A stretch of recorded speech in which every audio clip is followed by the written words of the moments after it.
Hello, Greg from Balloon Market here, and welcome to BMTV. As you can see, we're joined once again by Mark from Qualatex. Mark, hello. Excited to be here, Greg. Are you? Yeah. I didn't ask you if you were.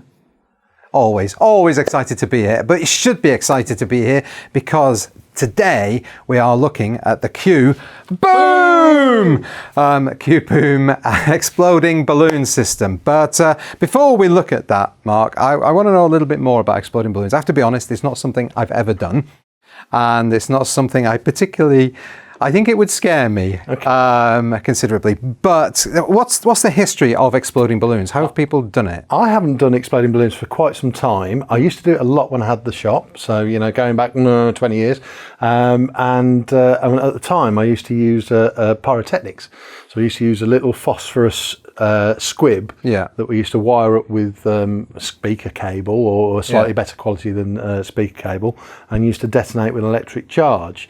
And that was the way I did it back then. But of course, I haven't done it for years because it's effectively pyrotechnics. Yeah. And there's all sorts of issues with venues and pyrotechnics and creating. So that's actually a proper little explosion. A little explosion, yeah. So it's a source of ignition. Okay. And difficult to get insurance, and you've got to cover all sorts of legalities to be able to do that.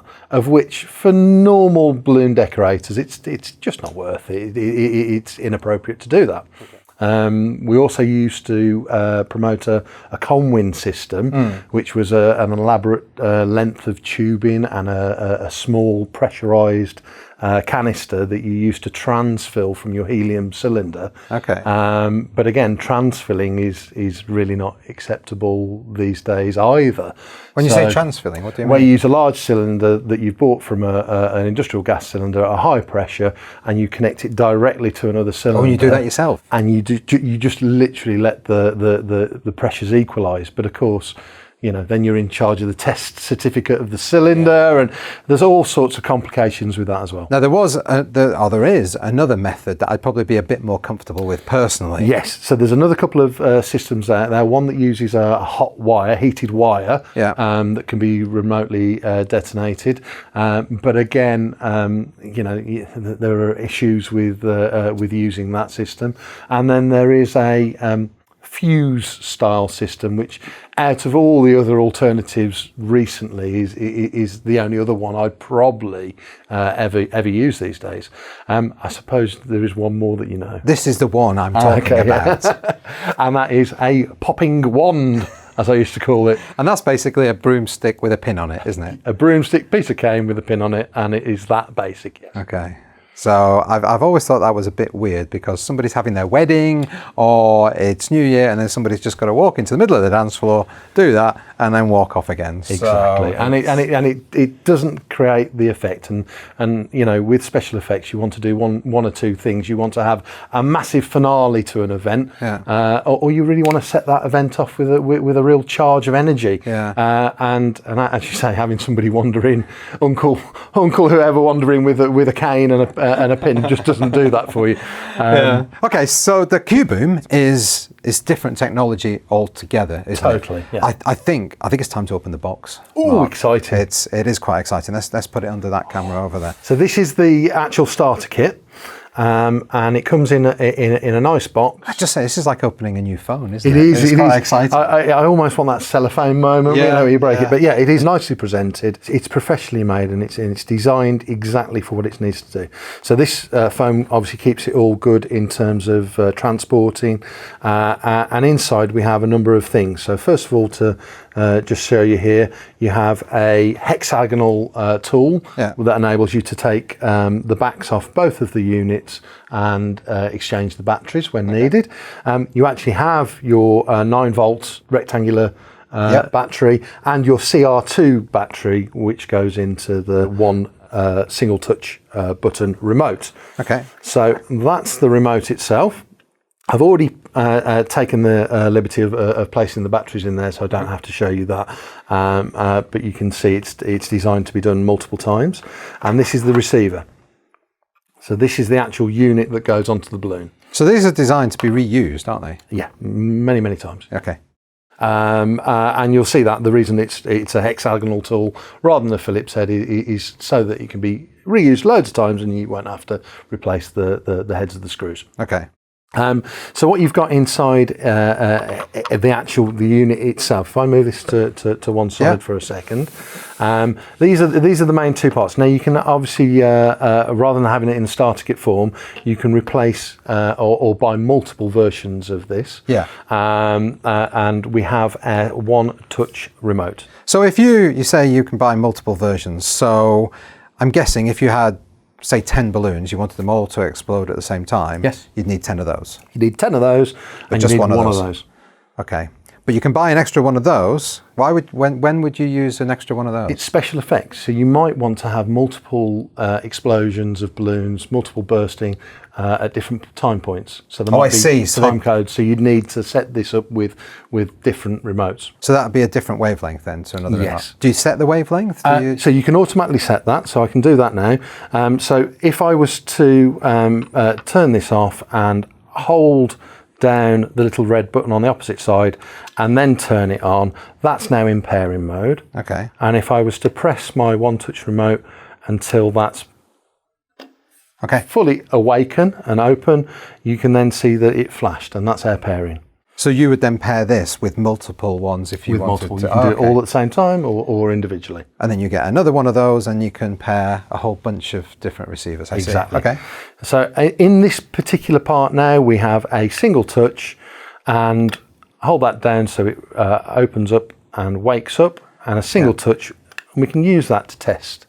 So that flash shows you that is live and active, and there is a good pairing and signal between the two systems. Okay.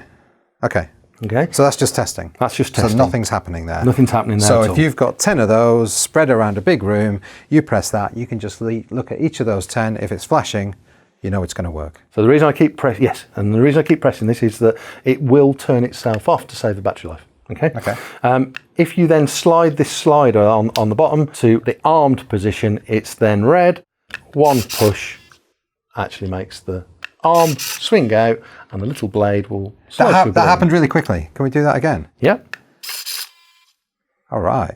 So it is a blade. I'm assuming a very sharp blade that comes out just on a little arm. Yes. That seems very simple. And it's hidden.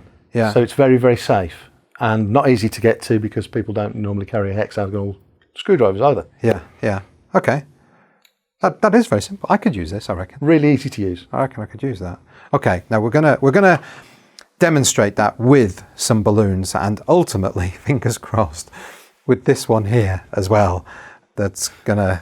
You're not nervous about this at all, are you?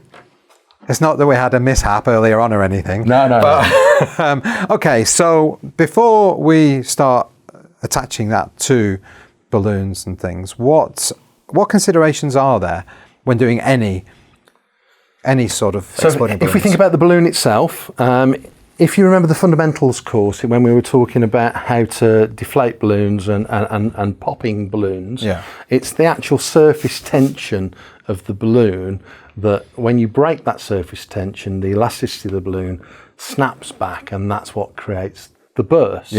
That's a little mini sonic boom when it happens.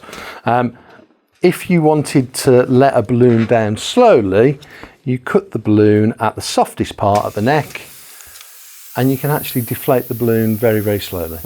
Okay, so this is a 16-inch balloon, so it wasn't fully inflated. That was about a third of the inflation. So it was very, very, very soft, and it's very easy to just create a small slash into the softest part of the balloon, and that will not burst. The reason it won't burst is there's no tension. So that's what you don't want to be using. When you're exploding balloons, you want a good surface tension on the balloon. So that's difficult when you're talking about a printed balloon, because a printed balloon has been already blown up once.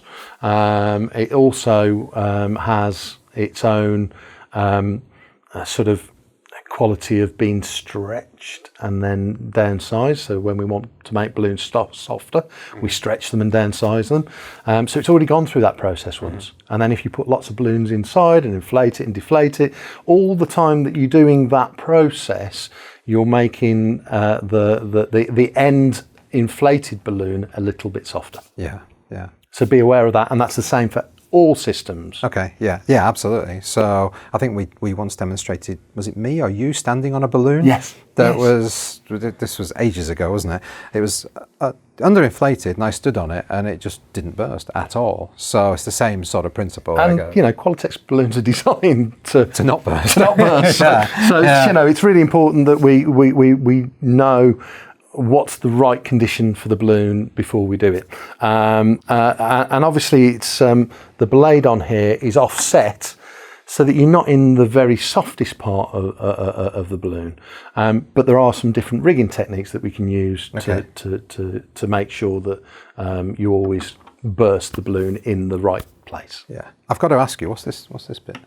So this is actually a very strong metal security cable that you can actually attach round a pole, the ceiling piece, and actually wind that round, and that makes a nice secondary security point for the device, so that it's actually held in position. You'd still want to rig this and still want to attach this off, and there's lots of different methods you could do to tie that off, and different countries have different laws when it comes to what's considered safe to rig above people's heads. So always make sure that you're following the normal guidelines. So you'd rig that with something else attached to a ceiling, for instance? Exactly, and that's then the safety. That's the safety line that's there. Belt and braces. Exactly. Okay. All right. Should we do something with balloons? Yeah. So I think if I use a number of different size balloons, and we'll actually arm it, and we'll burst these balloons, and we're going to use a 16-inch balloon, and we're going to go from the optimum surface tension, and we'll work down, and we'll see how far we get until it's not going to actually explode. Okay. All right. Let's do that then. Okay. So we're going to start off with a nearly fully inflated 16-inch. Now at this point, obviously I want to ensure that the device is off, and then it's safe for me to be touching this end. I'm going to take the neck and just pass that through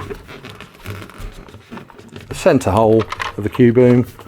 And at this point, it's important, because surface tension is important, we should always pull that nice and tight before we wrap that around the area that's designed to secure it off. Wow, okay. Okay, that's nice and easy. Now this isn't a 3-foot balloon, so you will see that the pointy shape means that there's a bigger distance there for the arm to travel before it touches the balloon. With a 3-foot balloon, it is slightly different to that. Okay. And we're now going to turn this on. Okay, now I know that this is paired now, so as soon as we awaken our one touch button remote, we'll get our flash and we're ready to go. So that's ready to go. That's still in safety mode though, because that's green. Yep, still in safety mode, so it's green, and we'll slide this across, doesn't matter in which direction. Quite excited, a little bit scared. A little bit scared. Shall we go? Go on. 3, 2, 1. Yes, that worked. Are you all right? I'm all right, I survived, yeah. So I'll turn that off, and then we'll remove the excess balloon. So other things that we consider when we're exploding balloons is that you are going to be left with excess balloon. So if it's at the start of an event to keep things, get things actually going, then consider what's left. Your receiver's going to be left on display, and so is a piece of exploded balloon. So trying to work that into your decor so that that's hidden as best as possible is a really good idea, unless you are able to go up out of the general eye line of what's done.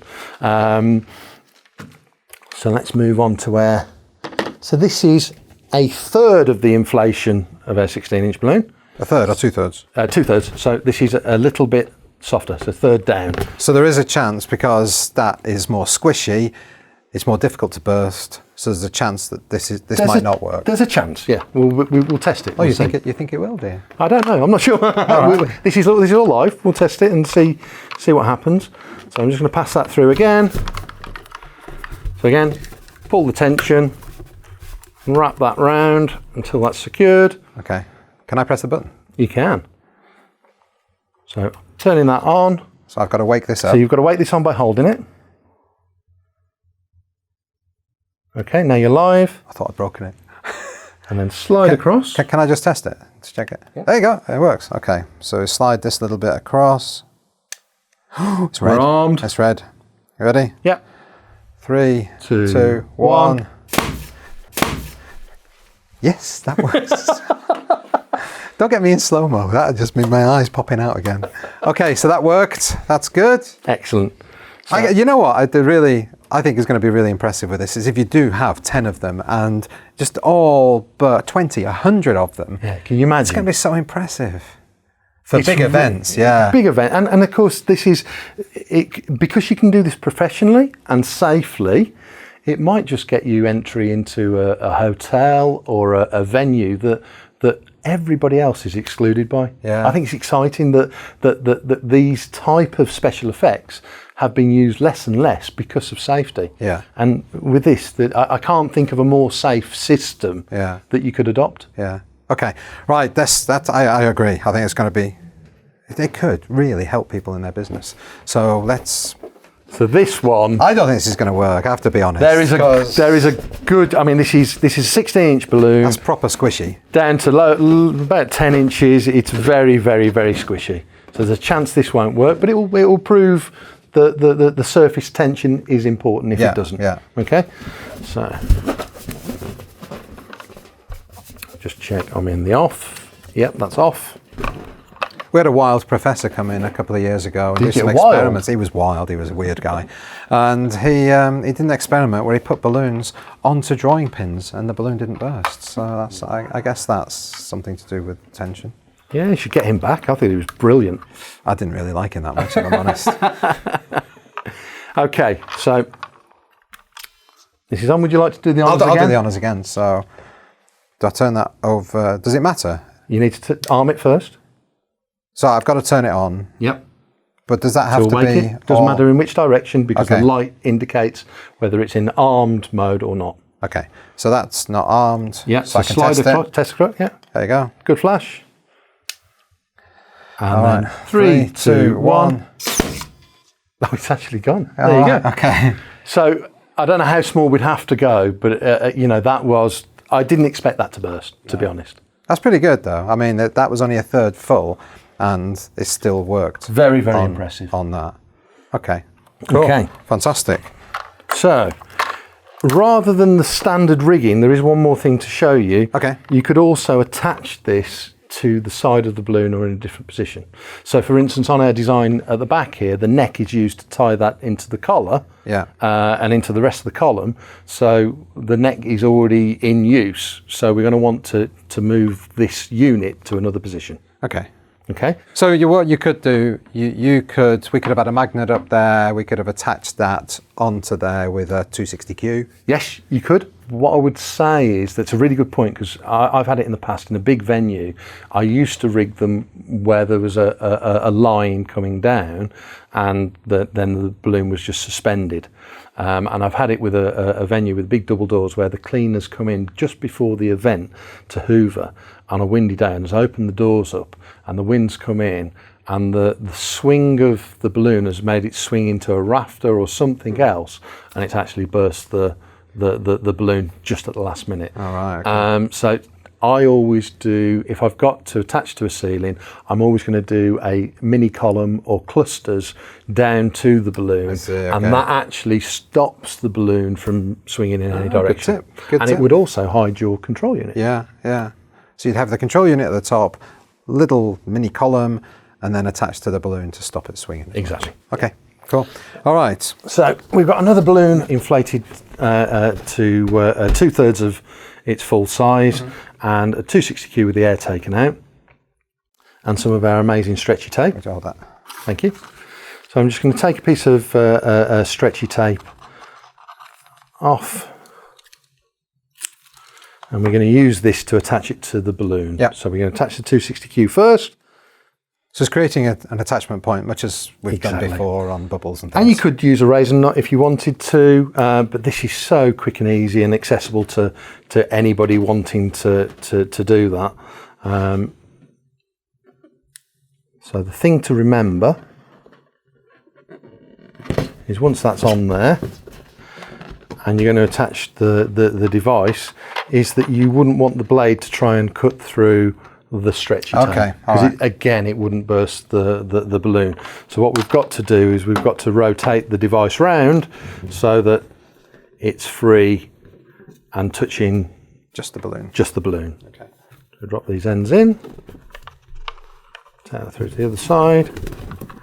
Okay. So again, we want this under tension, but you can see inside there, you can see where the housing is that the blade comes out. Yeah. And you just want to rotate this round until it's free onto and touching balloon. And then again, we'll use the tension that we need to pull that through and secure that off. Okay. Yeah. So again, if you want to do the honours, I'll turn me. So this is on the armed position now. So I'm just going to turn this, wake this up. Yep. It will always wake up in the test position. Doesn't matter which direction you put that in. Oh, I see. Okay. So you can't inadvertently burst the balloon. Okay. So if I wake this up now. Always awakens in that position. Okay. So if I've got to push it the other way to make it live. So Whichever way. So it makes no difference? No difference at all. Okay, so I'm going to test and see if it flashes. There you go, it flashes. Move it over. So it's just a toggle switch, effectively. Yeah. Okay, you ready? 3, 2, 1. It works. This is really It's good. just so easy. You can get into this. Impressive, yeah. Yeah. So I think, That's great, Mark. what we need to do. We need to do the big one. We need to do the big one. So do you think we should just set it up off camera and then just go for it? We're using that technique because it's behind, it's at the back, isn't it? It's not going to be much to see. No, well, we want to be out of the way so you can actually see the effect. I want to see the effect. Yeah, okay. That's a good point, actually, because we can step off, step away, okay, and then just watch that explode. Exactly. Okay, let's do that. I'm going to step out of the room. So, Mark, it's all set up. Yeah. It didn't go wrong so far. So you can't see it, but it's behind there using the technique with the stretchy tape. The stretchy tape and the 260. So that's what's all set up there. So we're gonna set this live, and then we're gonna Should we test it first? Oh, let's test it. Okay. So we have red lights. I'll go. Are we all ready? Okay. Let's step to the side so that we can get a good shot there. I'm gonna arm the system. Yes. I need a 3, 2, 1. Ready? Yes. 3, 2, 1.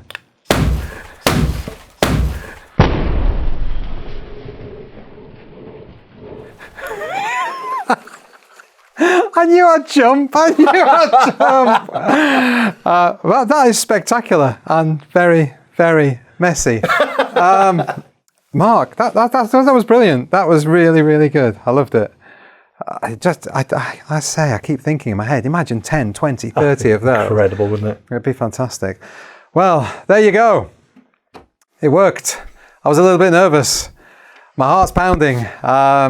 But Mark, that was absolutely fantastic. So that's it from us. Oh, question of the week, Mark. I'm in shock. A balloon market, last day that you'd be able to order for this new year your Q Boom and your Qualatex New Year 3-foots. Oh, so what's the last day you can order this year, 2018, here at Balloon Market? Leave your answers down below on Facebook and on YouTube. Mark, thanks very much for coming in and doing that.